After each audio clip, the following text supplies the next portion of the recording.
자, 우리 옆에 계신 분들과 함께 다시 한번 인사 나누기 원합니다. 자, 우리 사랑하고 축복합니다. 인사 나누겠습니다. 사랑하고 축복합니다. 잘했어? Hi, Mr. Day. 자, 우리 뒤에 못 보던 형제님 축복하고 사랑합니다. 네, 환영합니다. 한국 분이시죠? 정요한 성도님.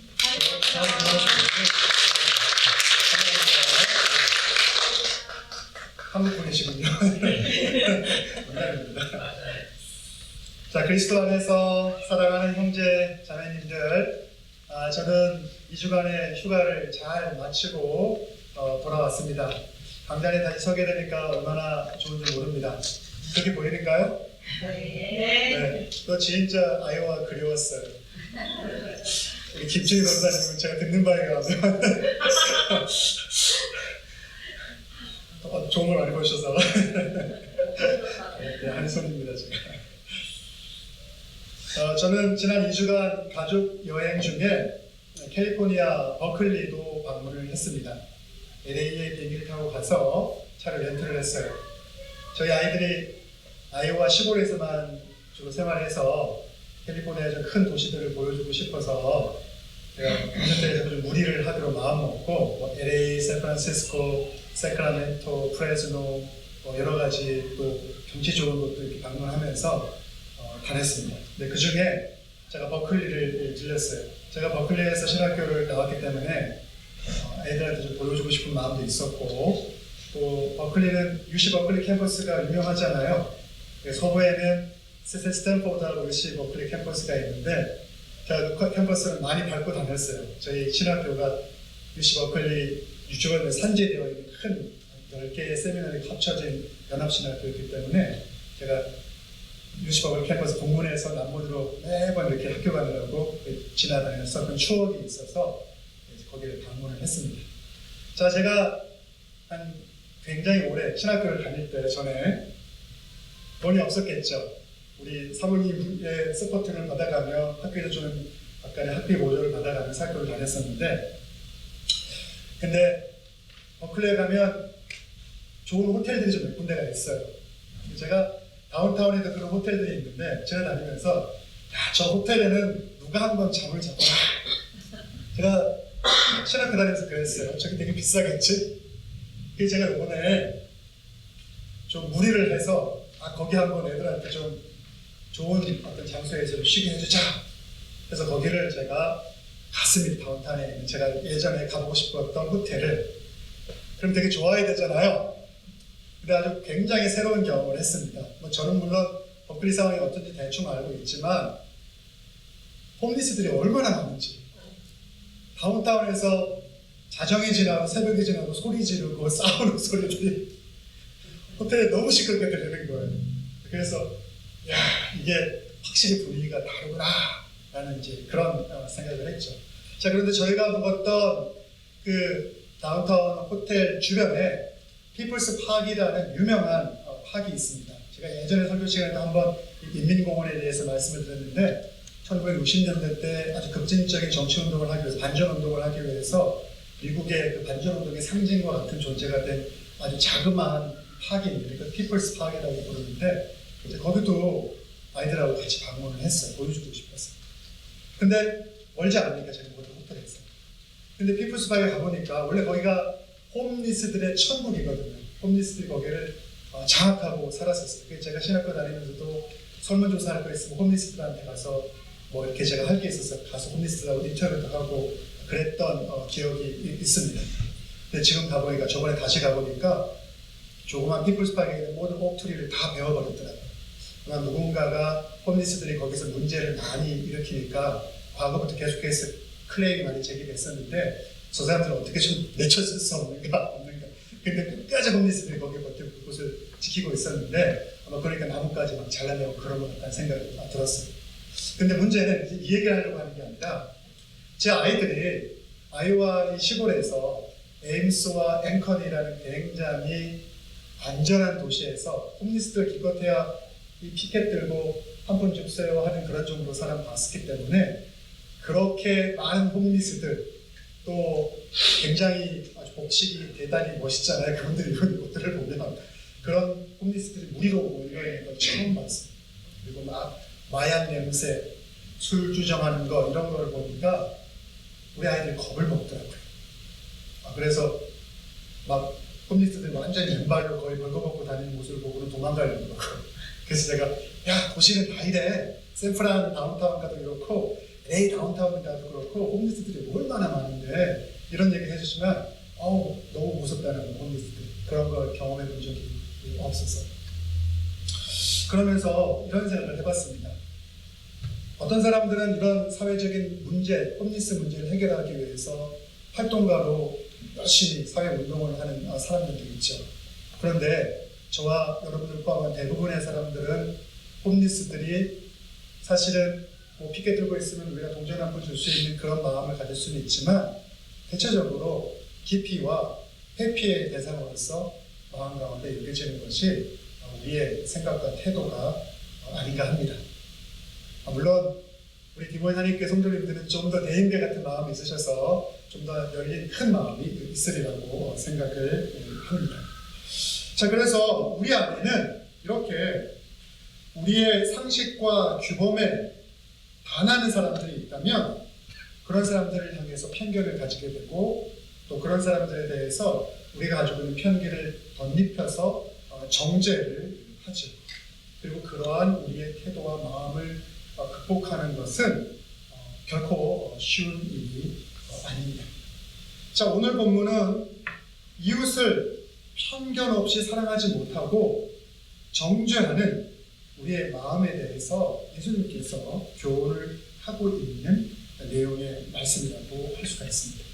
오늘 본문을 성경을 읽어보신 분들은 잘 아시겠지만 오늘 본문을 이야기하자면 다음과 같습니다. 예수님께서 올리브 마운틴이라고 감람산이라고 불리는 곳에서 기도를 하신 다음 날 아침에 성전에 가십니다. 왜냐하면 성전에 가서서 하나님의 말씀, 하나님 나라가 어떤 것인지를 가르치기 위해서 가시게 되죠. 자, 예수님을 보게 되니까 사람들이 몰려듭니다. 근데 그 몰려든 사람들 중에서 서기관들과 바리새인들이 있습니다. 이 서기관들과 바리새인들이 예수님 앞에 나왔어요. 근데 그냥 온 것이 아니라 가늠하다 잡힌 여인을 끌고 나왔습니다. 그리고는 예수님이 이러한 질문을 합니다. 모세는 율법에는 돌로 치라 하였는데 예수님은 어떻게 이 가늠한 여자에 대해서 말씀하시겠습니까?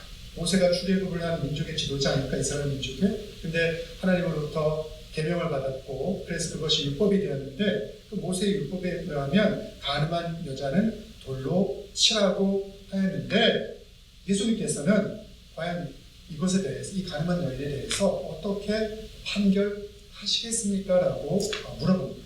자, 그런데 이 질문에는 선한 의도를 가지고 있는 질문이 아니죠. 왜 그러냐면 이런 의도를 가지고 있었어요.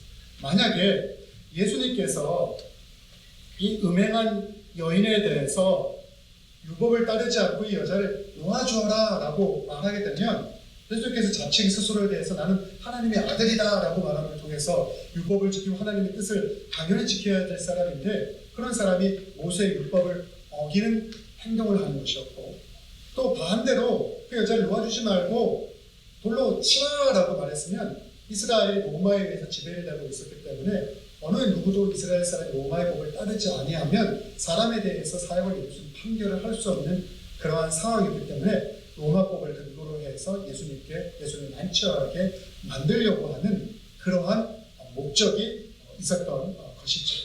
쉽게 얘기하면 아주 나쁜 의도의 못된 질문을 이 서기관들과 그 율법을 잘 지킨다고 하는 바리새인들이 지금 예수님께 하고 있는 것이죠. 그런데 이러한 곤란한 상황 속에서 예수님께서는 땅에 엎드려 무엇인가를 쓰시다가 다시 자리에서 일어나셔서 이렇게 말씀하시죠. 너희 중에 죄 없는 자가 먼저 돌로 이 여인을 치라고 말씀합니다. 그러자 사람들은 예수님의 이 말씀을 듣고 하나 둘씩 자리를 떠나게 되고 그 자리에 예수님과 가늠한 여인만 남게 됩니다. 그러자 예수님께서 여인에게 이야기를 합니다. 나도 너를 정죄하지 아니하노니 가서 다시는 범죄하지 말하라라고 말씀을 합니다. 사람들은 가늠한 여인에 대해서 모세의 율법을 근거로 해서 가늠하고 율법을 어기고 더러운 이 여자, 돌에 맞아 죽어도 마땅한 이 여자라고 생각하고 그를 심판하는 거였지만 예수님께서는 이 여인의 죄를 사하여 주셨던 것을 볼 수가 있습니다. 이것이 오늘 우리 본문이 우리들에게 전하고 있는 내용들입니다. 우리 이 본문을 통해서 우리가 세상을 살아가면서 그리스도인으로서 세상을 부요하게 할 수 있는 방법이 있고 세상을 더 어지럽게 할 수 있는 방법이 있는데 세상을 부요하게 할 수 있는 방법은 정죄하지 아니하고 내가 심판자의 입장에 서서 누군가를 정죄하는 것이 아니라 그들을 사랑의 대상으로서 사랑하게 될 때 이 세상이 풍성해질 수 있음을 분명하게 말씀하시고자 하는 예수님의 뜻을 우리는 헤아릴 수가 있어야 하는 것입니다. 자, 그렇다면 우리가 정말로 어려워하는 이웃을 사랑하는 것, 과연 우리는 어떻게 이웃을 사랑할 수 있을까? 이게 왜 힘듭니까? 이웃을 사랑하는 게. 왜냐하면 현실적으로 우리는 우리 본성에 따라서 살아가게 되는 거예요. 우리의 본성은 나에 대해서는 제가 자주 설교 시간에 말씀드리지만 어떻습니까? 나에 대해서 엄격하기보다는 관대할 때가 많지 않습니까? 그렇잖아요. 나에 대해서는 관대해요. 같은 잘못을 해도 내가 하면 그 잘못이 좀 작아지는 거예요. 이런 변명거리가 있고 그렇게 내가 할 수밖에 없었던 이유가 있고 그건 단순한 실수에 불과한 거라고 자기를 계속해서 포장하고 자기를 합리화하는 것을 너무나 유수하게 잘하죠. 그런데 다른 사람이 어떤 잘못을 하게 됐을 때 그것에 대해서 우리가 아주 엄격한 잣대를 가지고 마치 나는 그런 것과는 거리가 먼 아주 도덕적이고 바른 사람이고 저 사람은 그렇지 못한 사람에서 마땅히 정죄받아야 될 것이라는 시각을 가지고 그에 대해서 평가하고 그에 대해서 심판하고 정죄하고자 하죠. 그러한 본성이 우리 가운데 있기 때문이죠. 그리고 거기에 더 나아가서 우리가 살면서 우리 스스로가 가지게 된 물론 세계관일 수도 있고 가치관일 수도 있는데 내가 옳다고 여기는 그러한 것들이 있어요. 이것이 긍정적인 의미에서는 좋은 방향으로 작용할 수 있지만 우리가 내가 옳다고 확신하는 것들이 부정적인 의미에서 그것이 너무나 강하게 강화되게 될 때는 오히려 그것이 사람을 죽이는 길이 되는데 우리는 그러한 것들에 대해서도 굉장히 취약할 수밖에 없기 때문에 우리 다른 사람을 사랑하는 것이 굉장히 힘들죠. 오늘 우리가 가지고 있는 그러한 성향들이 고대 2000년 전에 예수님이 살았던 시대의 바리새인들과 서기관들을 통해서도 분명하게 또 다른 유대인들을 통해서도 분명하게 드러나는 것을 오늘 본문은 우리들에게 보여주고 있는 것이죠. 그래서 오늘 서기관들과 바리새인들과 율법을 잘 지킨다고 생각하는 유대인들의 눈에는 이 가늠한 여인이 왜 그러한 상황에 놓이게 됐고 또 그 가늠한 여인에 대해서 긍휼히 여기고 어떻게 하면 그 여인을 보듬어 줄 수 있을까라는 생각보다는 당연히 율법을 어기고 가늠했으니까 맞아 죽어도 당연한 거야 라는 그러한 시각으로밖에 그 여인을 바라볼 수가 없는 것이죠. 근데 우리가 만약에 그런 입장이 아니라 좀 더 마음을 크게 열고 이 가늠하였기 때문에 많은 사람들 앞에 끌려왔던 이 여인을 좀 더 이해하려는 마음으로 바라보게 된다면 그 여인의 마음을 보려고 한다면 과연 우리는 같은 결과를 가질 수 있었을까 한번 생각해 볼 수 있어야 됩니다. 자, 그것을 다시 한번 생각해 보기 위해서 오늘 본문으로 다시금 돌아가 봅니다. 아까도 말했지만 서기관들과 바리새인들이 여인을 끌고 와서 예수님께 다시금 묻습니다. 이 여자가 가늠하다가 현장에서 잡혔나이다. 모세율법에 이러한 여자를 돌로 치라 명하였거니와 선생은 어떻게 말하겠나이까? 예수님께서 그들의 질문에 손가락으로 땅에 글씨를 쓰신 후에 너희 중에 죄 없는 자가 먼저 돌로 치라라고 하십니다. 그러자 사람들이 다 떠나가고 예수님을 가늠한 여자가 나게 됩니다. 예수님이 다시금 묻습니다. 여자여, 너를 고소하던 그들이 어디 있느냐? 너를 정죄한 자가 없느냐? 라고 묻습니다. 여자가 대답합니다. 주여, 없나이다. 그러자 예수님이 다시금 말씀하십니다. 나도 너를 정죄하지 아니하노니 가서 다시는 죄를 범하지 말라 하시니라. 가늠한 여인은 자신의 행위의 결과가 무엇인지를 분명히 알고 있었을 것입니다. 그 여인은 스스로 죄의 본능을 또한 이기지 못했습니다. 그래서 간음을 한 것이죠. 근데 어떤 분이 이런 얘기를 해요. 왜 목사님 간음을 그 여자 혼자만 한 겁니까? 상대방은 어디 있습니까? 제가 뭐 여자를 비하하려고 이런 얘기를 하는 것도 아니고, 성경이라는 것이 고대라는 사회의 텍스트 안에서 쓰여졌다는 것을 생각하면서 이것이 이 본문을 통해서 우리에게 말하고자 하는 것이 무엇인지를 우리는 생각해 볼 수 있어야지. 자, 그래서 이 여인은 자기가 잘못한 거 알고 있어요. 가늠한 거 옳지 않다는 건 알고 있죠. 이 여인이나 이 여인과 함께했던 그 상대 파트너도 마찬가지로 그것을 알고 있겠죠. 그리고 이제 그녀가 사람들 앞에 이렇게 그게 들켜서 끌려 나오게 됩니다. 그리고 자신의 행위에 대해서 이 여인도 분명히 모세의 율법을 알고 있었기 때문에 심판만 남아있고 난 죽을 수밖에 없을 것이다 라는 그러한 상황입니다. 자, 그렇다면 이 끌려온 이 여인의 마음은 어떻겠습니까? 죄를 지었으면 우리가 품게 되는 마음이 뭐죠? 죄책감이 있지 않습니까? 그 죄책감은 우리들에게 수치심을 불러일으킵니다. 그리고 이제 희망이 없다면 우리에게 남는 것은 절망감밖에 없죠. 이 여인의 마음에는 죄책감과 수치심과 절망감으로 가득 차 있는 것이죠. 불쌍한 여인인 것이죠. 그런데 유대인들과 사람들은 단지 모세의 율법을 통해서 이 여인을 심판하고자 합니다. 하지만 이에 반해 예수님께서는 이 여인에 대해서 그 죄의 용서를 선포해 주십니다. 예수님이 가늠한 여자에게 다시는 죄를 범치 말라고 말씀하셨는데, 이는 가늠한 여인이 다시금 죄를 범하지 않도록 그 여인의 마음 가운데 음란과 두려움과 절망을 내어 쫓고 감사와 기쁨과 사랑이 가득한 마음을 채워 주신 것이죠. 그래서 여자의 마음 가운데 사랑과 감사가 넘치게 되는데 어떻게 다시금 죄를 지을 수 있겠습니까? 자, 우리가 이 여인의 상황을 이렇게 본다면 우리들에게도 이러한 질문을 던져볼 수 있을 거예요. 우리가 예수님이 우리 가운데 주신 감사와 용서의 그 마음으로 우리 마음이 가득 차 있다면 우리가 어떻게 다시금 하나님의 사랑하는 이웃을 향해서 악한 일들을 행할 수 있겠습니까? 그래서 우리가 이웃을 사랑할 수 있는 방법은 우리 예수님을 바라보아야 합니다. 예수님을 바라보고 예수님을 바라봄을 통해서 그 예수님의 마음이 우리 가운데 가득 차게 될 때 우리는 주님을 찬송하고 이웃을 사랑할 수 있습니다. 종종 사람들은 이렇게 묻습니다. 이렇게 생각하죠. 신앙생활을 노력이나 수고로 해야 된다고 생각하는 경우들이 많이 있지. 단호하게 말씀드리자면 노력과 수고보다 앞서는 것이 있죠. 우리의 의지와 노력으로 하는 신앙생활이 아닌 예수님의 마음이 우리 가운데 함께하는 신앙생활을 주님께서는 우리가 하기를 원하십니다. 그래서 참된 신앙은 간음하지 말아야지, 도둑질하지 말아야지, 도박하지 말아야지, 게임하지 말아야지. 이거 제가 우리 아들한테 가끔 유튜브 많이 보면 하는 얘기인데 저도 이러한 나쁜 입을 많이 가지고 있죠. 이렇게 말하고 이렇게 애써서 하는 것이 아닙니다. 오늘 본문에서 알 수 있듯이 가늠한 여자가 예수님을 만나기 전에 그 마음이 음란함으로 가득 찼습니다. 근데 우리가 우리 마음 가운데 예수님을 만나고 예수님의 말씀을 받아들이면 우리는 예수 그리스도의 마음을 우리 안에 얻게 되죠.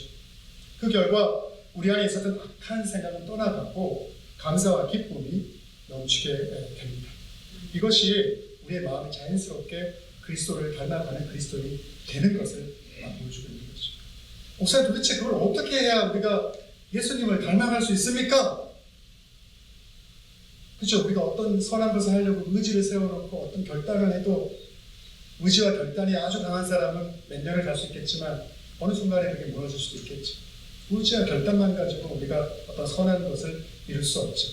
그렇다면 목사님 말씀하시는 그럼 예수님 마음 닮아가지고 그렇게 살아간다. 그래서 마음이 있어서 어떤 때는 내가 좀 선한 사람인 것 같아 보이는데 어떤 때는 또 형편없는 사람으로 남 미워하고 시기하고 질투하고 또 남들은 모르지만 수치스러운 일도 행할 때도 있는데 그러면 나에게는 예수님의 마음은 없는 겁니까? 도대체 나의 신앙생활의 처음과 끝은 어디로 가야 됩니까? 라는 그런 수많은 질문을 우리는 던질 수가 있죠. 근데 우리가 예수님을 바라보게 될 때 우리의 의지와 우리의 힘으로 신앙생활을 하는 것이 아닌 예수님이 주신 성령님을 통해서 우리의 신앙생활이 이끌어져 가는 경험을 우리가 하게 되죠. 그리고 그 풍성한 경험은 날마다 우리의 신앙이 조금 더 예수님의 마음 가운데 예수님의 마음이 우리 안에서 역사할 수 있도록 우리를 인도하고 이끌어가죠. 그것이 바로 참된 신앙생활의 모습이라고 할 수가 있는 것이죠. 그래서 예레미야서에서 이렇게 말씀합니다. 내가 나의 법을 그들 이스라엘 백성이고 또 하나님을 믿는 자녀들이죠. 그들의 마음속에 두며 그 마음에 기록하여라고 말씀합니다. 하나님 우리에게 말씀을 주시는 거예요. 그리고 그 말씀을 통해서 우리의 마음을 거짓되고 음란하고 나쁜 것이 아닌 풍성하고 선한 것으로 가득 채워주신다고 말씀을 하고 있는 것이죠. 그래서 우리가 신앙생활을 잘하기 위해서는 우리의 의지와 어떤 뜻을 가지고 목표를 세워놓고 신앙생활을 하는 것이 아니라 예수님과의 관계 안에서 예수님을 바라보고 그분이 우리 안에서 진정으로 성령님을 통해서 역사하게 될 때만 우리가 온전하게 주님의 일들을 우리의 삶 가운데서 만들어 갈 수 있는 것이죠. 그래서 예수님의 마음이 우리 속에 있으면 그 마음이 우리를 이끌어서 우리에게 선을 행하게 하고 우리가 주님께 순종하게 만들어주고 또 그렇기 때문에 우리 마음 가운데 기쁨과 평안이 더하게 되는 것이죠. 그러한 축복이 저와 여러분들에게 날마다 더 풍성해지기를 기도합니다. 자, 오늘 말씀을 좀 정리하고자 합니다. 이웃을 향한 사랑의 시작은 무엇이라고 생각하십니까? 그것은 저는 이웃을 정죄하지 않는 것이라고 생각합니다. 우리는 본능적으로 상대방을 정죄하는 것에 익숙합니다. 그래서 우리는 이웃을 정죄하기에 앞서서 오늘 하순 집사님 말씀 기도처럼 우리 자신을 먼저 살펴볼 수 있어야 합니다. 오늘 본문에 따르면 예수님의 사랑으로 가늠한 여인은 구원을 받았습니다. 그리고 예수님도 이 가늠한 여인에게 다시는 죄를 범하지 말라고 말씀하셨습니다. 로마서 8장 1절을 우리에게 분명하게 약속합니다. 이제 그리스도 예수 안에 있는 자에게는 결코 정죄함이 없나니라고 우리에게 말씀해 주셨습니다. 그리스도 예수 안에 있는 자들은 생명의 성령의 법을 통해 지배를 받는 자들입니다. 생명의 성령의 법을 통해서 죄와 사망으로부터 구원받은 자들입니다. 그리고 이 생명의 성령의 법은 예수 그리스도의 십자가 사랑을 통해서 완성된 법입니다. 예수님께서 우리들에게 명령하십니다. 너희가 새 계명을 주노니 너희가 서로 사랑을 하라고 분명히 말씀해 주셨습니다. 이웃을 정죄하는 것은 그것을 통해서 내가 화풀이를 할 수 있고 뭔가 카타르시스를 느낄 수 있을지는 모르겠지만 이웃을 정죄하는 것은 결국에 공동체를 죽이고 사람을 죽이는 길입니다.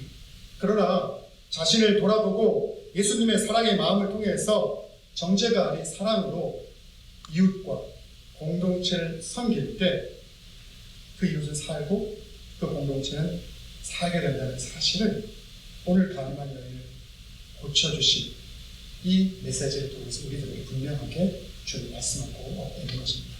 저와 또 우리 교회가 그러한 주님의 뜻을 잘 따르는 그런 공동체가 되고 또 성도가 되기를 간절히 바랍니다. 기도하겠습니다.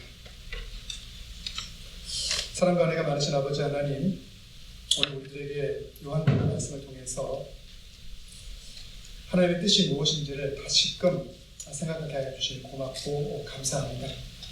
우리가 우리 스스로를 다스리고 통치할 수 없을 때 생명의 성령의 법인 주님께서 우리 마음 가운데 기쁨과 감사와 풍성함을 주셔서 우리의 의지와 우리의 뜻이 아닌 주님의 이끌리심을 통해서 우리가 주님이 원하는 일들을 감당하고 또 그런 삶들을 살아감을 통해서 이웃을 향한 풍성한 사랑을 날마다 열매 맺을 수 있는 저희 모두가 되어질 수 있도록 인도하여 주시옵소서.